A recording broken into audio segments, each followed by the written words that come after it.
GK spirituals பார்வையாளர்களுக்கு எனக்கு பணிவான தெளிவு திருமேனி காட்டல், தெளிவு குருவின் திருநாமம் சொற்கள், தெளிவு குருவின் திருவார்த்தை கேட்டல், தெளிவு குரு குரு சிந்தித்தல் தானே. துலாக்கோலே உங்களுடைய சின்னமா விளங்குறதுனால மனிதர்களை மிகச்சிறிய இடம் போட தெரிஞ்சவங்களாம் நீங்க இருப்பீங்க. அதனாலே உறவுகள் எல்லாம் உங்க மேல வந்து ஒரு பயம் கலந்த மரியாதையை வச்சிருக்கோன்னே சொல்லலாம். அப்படிப்பட்ட துளாராசிக்கு ரொம்ப ரொம்ப யோகமான ஒரு காலகட்டம் பிறகுன்னு அது ஆச்சரியப்படுறதுக்கு இருக்கு. உங்களுடைய சுகாதிபதியும் உங்களுடைய பூர்வ புண்ணியாதிபதி புத்திர ஸ்தானாதிபதியுமான சனி 6ஆம் இடத்திற்கு ராஜாவ இடத்துக்கு பயிற்சி. இது வந்து மிகப்பெரிய ஒரு நிகழ்வு. 6ஆம் இடத்துல இருக்கிற இந்த சனியோட பயிற்சி காலகட்டம் உங்களுக்கு பெரும் புகழையும் பெரும் பொருள் வரவையும் உங்களுக்கு பெருத்த மகிழ்ச்சியும் தரப்போம். உங்களுடைய பிள்ளைகளுடைய திருமணத்தை நீங்க ஊரே மெச்சரபடி நடத்துறது, அதே சமயம் உங்களுடைய பண வரவு நிலை வந்து அடுத்தவங்க பிரமிக்கிற ஒரு உயரத்தை தொடர்றது, உத்தியோகத்துல நீங்க சிறந்து விளங்குறது, உத்தியோகத்துல எதிரிகளே இல்லை அப்படின்ற ஒரு நிலை வந்து ஏற்படுறது, சொந்த தொழில் பண்ணக்கூடியவங்க பெரிய லாபத்தை ஈட்டுறது அப்படின்னு பலவித நன்மைகளை உங்களுக்காக இருந்துச்சு. ஆனா சுகாதிபதி என்னதான் ராஜயோகத்தை தரக்கூடிய சனியாக இருந்தாலும் நோய் ஸ்தானத்துல உங்களுடைய சுகாதிபதி இருக்கிறது முறையற்றது. அதனால வந்து உங்களுடைய நோய்கள் சம்பந்தப்பட்ட விஷயங்கள்ல கொஞ்சம் கவனம் எடுத்துக்கிறது நல்லது. ஆனா அந்த நோய்களுக்கான தீர்வு வந்து ரொம்ப அற்புதமான முறையில கிடைக்கல சொல்லுவோம். அதே சமயம் உங்களுடைய குழந்தைகளுடைய வாழ்க்கையில பெரும் முன்னேற்றங்கள் இருக்கும். சனி உங்களுடைய ஆயுள் ஸ்தானத்தை பார்க்கறதுனால வயோதிகத்துல இருக்கிறவங்க சில தடுமாற்றங்களை சந்திக்கலாம். சம்பந்தமில்லாத உடல் சோர்வு உண்டாகலாம். அதற்கான வாய்ப்புகள் இருக்கு. ஒரு சிலருக்கு வெளிநாடு சம்பந்தப்பட்ட யோகங்கள் கிடைக்கும். லாட்ரி சீட்டு சம்பந்தப்பட்ட விஷயங்கள்ல ஈடுபடுற நபராக நீங்கள் இருந்தால் அதுல வந்து பரிசுகள் கிடைக்கிறதுக்கான வாய்ப்புகள் இருக்கு. எதிர்பாராத பண வரவினங்கள் உங்களுக்கு ஏற்படும். இது எல்லாமே வந்து சனியோடைய 6ஆம் இடத்து யோக பலனாவே சொல்லுவோம்.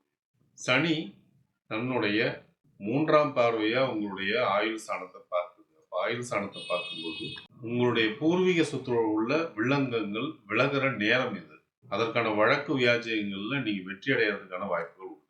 அதே சனி உங்களுக்கு வந்து 12ஆம் இடத்தை பார்க்கறதுனால உங்களுடைய விரய ஸ்தானத்தை பார்க்கறதுனால உங்களுக்கு சேமிப்பு நிலை என்றது உங்களுக்கு உயரக்கூடிய சூழல் ஏற்படும்.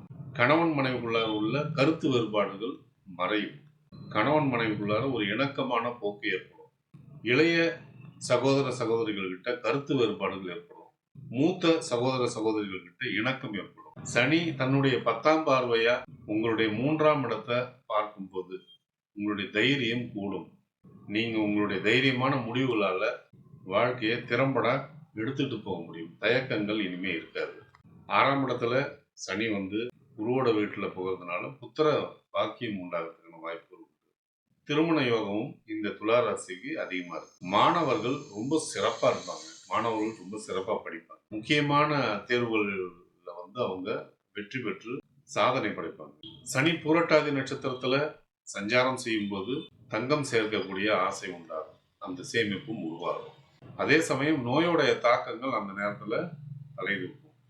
உங்களுடைய பிள்ளைகளுக்கு நீங்க திருமணம் செய்யக்கூடிய ஆவல் உண்டாகும். திருமணம் ஒரு சிலர் நடத்தி முடிப்பாங்க. சனி உத்திரட்டாதி நட்சத்திரத்துல நிற்கும் போது பூர்வீக சொத்துல உங்களுக்கு உள்ள வழக்கு வியாஜ்யங்கள்ல வெற்றி கட்டக்கூடிய சந்தர்ப்பங்கள் ஏற்படும். தாயாரோட உடல்நிலையில அந்த நேரத்துல கவனம் இருக்கும். சனி ரேவதி நட்சத்திரத்துல சஞ்சாரம் பண்ணும்போது உங்களுக்கு வாழ்க்கையில பல சிறப்புகள் உண்டாகும். உங்களுடைய சேமிப்பு நிலை உயரும். ஷேர் மார்க்கெட்ல ஈடுபட்டிருக்கக்கூடியவங்களுக்கு ரொம்ப ரொம்ப ஒரு யோகமான காலகட்டமா அது அமையும். வெளிநாட்டு வாய்ப்புகள் அமையலாம். வெளிநாடு சம்பந்தப்பட்டவங்களால சில அனுகூலங்களும் உங்களுக்கு ஏற்படலாம்.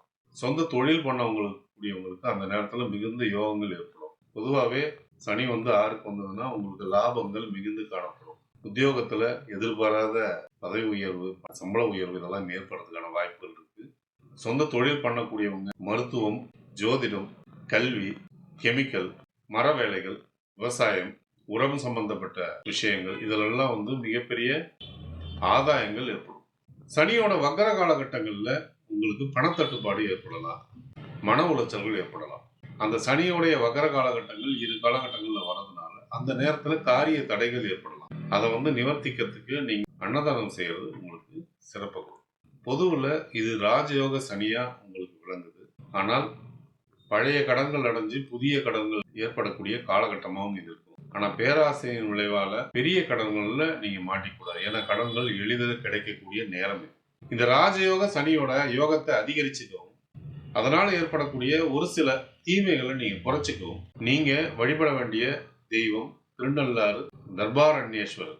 அந்த தர்பாரண்யேஸ்வர தரிசனம் பண்ணிட்டு தான் சனி பகவானை பார்க்கணும். அதுதான் முறை, அதுதான் நல்லதும் கூட. நீங்க நேரடியா சனீஸ்வரனை போய் தரிசனம் பண்ணிட்டு அதுக்கப்புறம் இறைவனை பார்க்கறத சனீஸ்வரனே விரும்ப மாட்டார். எந்த சிவாலயமா இருந்தாலும் இந்த விதியை நீங்க கடைபிடிக்கலாம். அங்க சென்று வழிபட இயலாதவங்க சென்னை பொழிச்சலூர்ல உள்ள அகத்தீஸ்வரர் ஆலயத்துல நீங்க சனியை வழிபாடு பண்ணலாம். அதுவும் சனியோட ஸ்தலம் தான். சனீஸ்வரரை வழிபாட சனிக்கிழமைகளை நடத்துறது உங்களுக்கு யோகத்தை